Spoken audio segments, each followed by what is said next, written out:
Marami naman tayong pera, pero hindi sa ganitong paraan mo pala ipapasaya mo ako.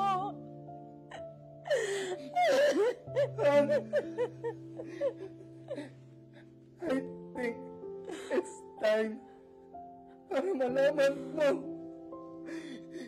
na hindi na tumitigas si Monay ko.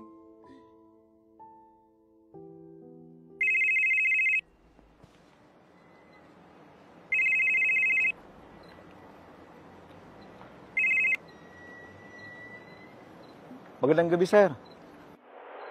Richie, nasan ka? Dito ako sa rest house nyo, sir.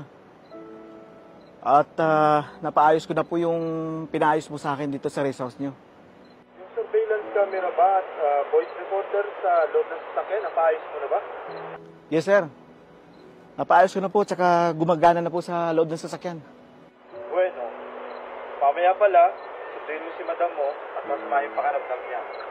Sunduin mo siya sa opisina niya at ikat dito sa bahay. Sige, sir. Pagkatapos mo dyan, pakisundo mo na rin ako dito sa opisina ko ng mga 7 p.m. At hindi ko pa magagamit yung sasakyan ko kasi nasa car shop pa rin. Sige po, sir. Siya nga pala. Sinabihan ko si madam mo na ibigay sa'yo yung pera na winidraw niya kanina sa bangko. Pakikuha mo na lang kasi gagamitin ko yung para sa business trip ko bukas. Makakarating po kayo, ma'am, sir.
Ma'am?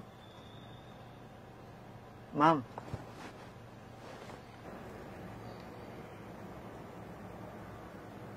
Andito na po tayo sa building nyo. Nandito na pala tayo. Ang bilis mo mag-drive, ha? Ma'am, tumawag pala si sir kanina. Pinagbilid niya sa akin na bigay niya lang sa akin yung pera yung withdraw niyo kanina umaga para gagamitin niya bukas sa business trip niya. Oh, yes. It's with me. Dala ko na yung pera. Pakibigay na lang sa kanya, ha? Sige po, ma'am. Ma'am, tara na po. Yatin na ka doon sa taas para makapagpahinga ka ng maayos. Richie, susunduin mo pa ba yung kuya mo? Yes, ma'am. Sabi niya, susunduin ko na lang siya mamaya. Kasi yung sasakyan niya, nasa garahe pa, hindi ba niya magagamit eh. Sige. Bumalik ka na lang bukas dito ng umaga para masamahan mo ako. Masama pa rin kasi yung pakiramdam ko eh. Walang problema, ma'am. Ma'am, tara, yatin na kita doon sa taas para makapagpahinga ka ng maayos. Pero ma'am, tawagan mo na lang si sir. Okay. No worries. Akong bahala sa'yo. At saka, tara na. Let's go. Sige po, ma'am. Para makapagpahinga na rin ako. Nakatulog ng maaga. Sige po, ma'am.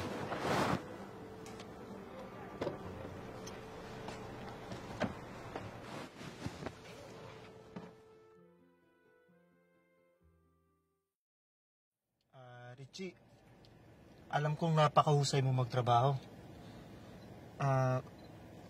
Higit isang taon na rin kita pinagkakatiwalaan. Hihingi lang sana ako ng pabor sa'yo. Sir, ako nga dapat magpapasalamat sa'yo eh. Kasi mabait po kayo sa akin. Tsaka, malaking utang na loob ko po sa inyo to. Kung ganon, I know you can help me out to do these surprises. And I want my wife to be happy. Para sa wedding anniversary namin. Matutulungan mo ba ako? Hanggat kaya ko po, sir. Alang-alang sa inyo ni ma'am. Sir, ano po ba yung plano niyo? Dediretsuhin na kita, Richie. I want you and my wife to make love with her in one night. At manonood ako sa kabilang kwarto, kaya ako pinaset up sa'yo lahat ng camera at video recorder sa kabilang kwarto. Ha? Sir, ang hirap naman ang pinapagawa niyo sa akin. Nire-respeto ko po kayo dalawa ni ma'am.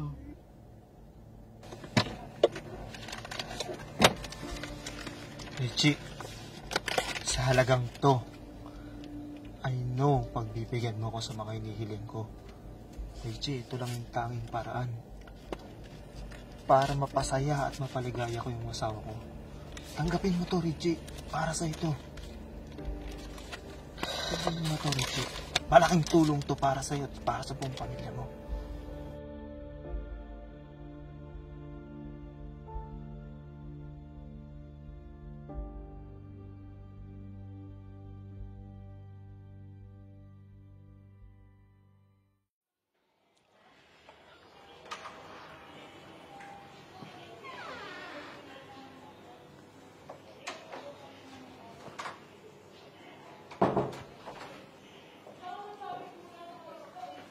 Ma'am, good morning po.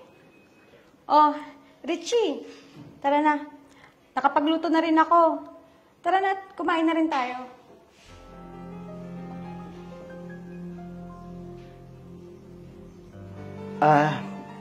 Sige ma'am. Hindi din ako nakapag-almusal sa bahay. Gawa nung hinatid ko sa sir kagabi. Doon sa business trip niya. Oh, siya. Tara na at kumain na rin tayo. Hindi po.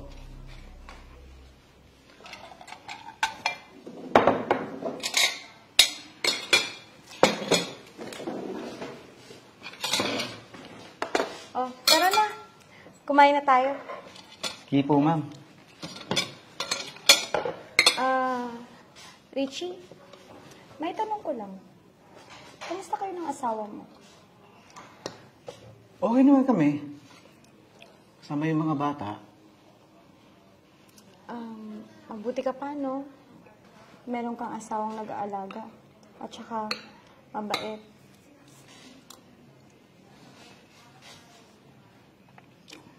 Mabait naman si sir, mama. Alam mo, sa pagsasama namin bilang isang mag-asawa, meron pa rin kulang eh. Napapansin ko rin, sa tuwing gabi, pag umuwi siya, hindi niya na ako nilalambing. May problema ba kayo, sir, ma'am? Baka pagod lang si sir, ma'am. Kasi maraming negosyo. Yun nga rin yung iniisip ko. Pagod siya. Pero, kailangan ko rin yung, bilang isang babae, may pangangailangan din ako. Kailangan ko rin yung, may humahaplos sa aking katawan, may, yung mayakap sa akin buong gabi, may magpapaligaya sa akin. Ma'am, huwag niyo sanang mamasamayan yung sasabihin ko sa inyo, ha? Pwede naman kayong lumigaya, ma'am, eh. Tsaka, maganda naman kayo, ma'am, eh. Tsaka, ang bata niyo pa. Bakit ayaw mong maghanap ng ibang lalaki para magbibigay ligaya sa'yo? Ganun ba yun? Sa tingin mo, hindi ba masama yung ganun, magkaganyan? Palagay ko, ma'am, hindi naman siguro masama kung may rason po kayong gusto niyong lumigaya. Paano kaya, ma'am, kung samahan kita doon sa rest house niyo para makapag-unwind ka din? Oh, that's great idea. Sige, mag-i-impake na ako ngayon para makabiyahe na tayo. At saka, tatawagan ko na lang din si sir mo. Ma'am, huwag niyo na lang tawagan si sir. Baka busy din yun sa mga business meeting niya. Okay, sige. Sige. Impake na ako, ha? Sige po, ma'am.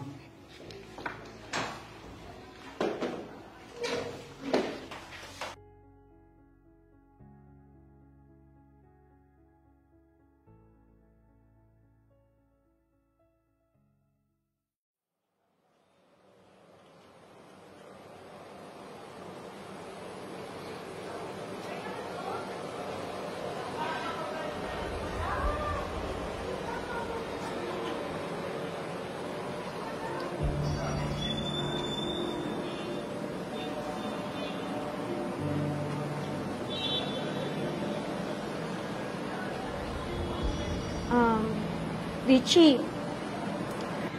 alam mo bang nagising ako sa sinabi mo kanina sa akin? Alam kong matutulungan mo ako ngayong gabi. Matutulungan mo akong pasayahin at paligayahin ngayong gabi. Alam kong ikaw rin yung magpapainit sa nilalamig kong katawan.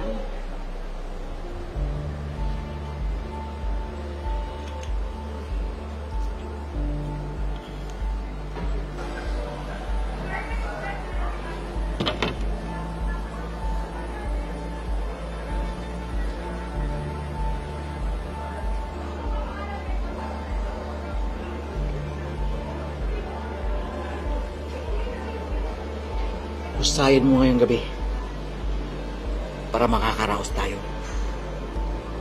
O sige, huhusayan ko pa ngayong gabi.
Han?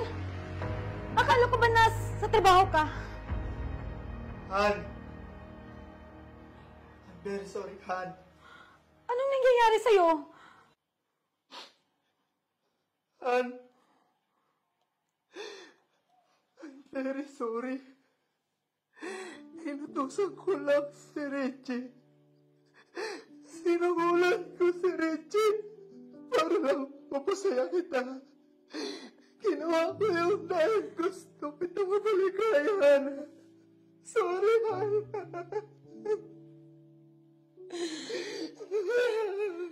Pero bakit? Bakit, Han? Marami naman tayong pera, pero hindi sa ganitong paraan mapasaya mo ako. Han, I think it's time para malaman mo na hindi na tumitigas si Monoy ko. Kaya, inutusan ko si Richie para gawin yung lahat. Ikaw! Thailand! Kung bakit nagkatulad siya na siya ang buhay ko! Magbabayad ka! I will file an indictment! I will file a case! Kukunin ko yung kalahati ng kayamanan mo! Walang iya kayo? Pag-asawa kayo? Dinadaman niyo pa ako? Isusumbong ko kayo sa pulis! Para mabulong kayo sa bilangguan!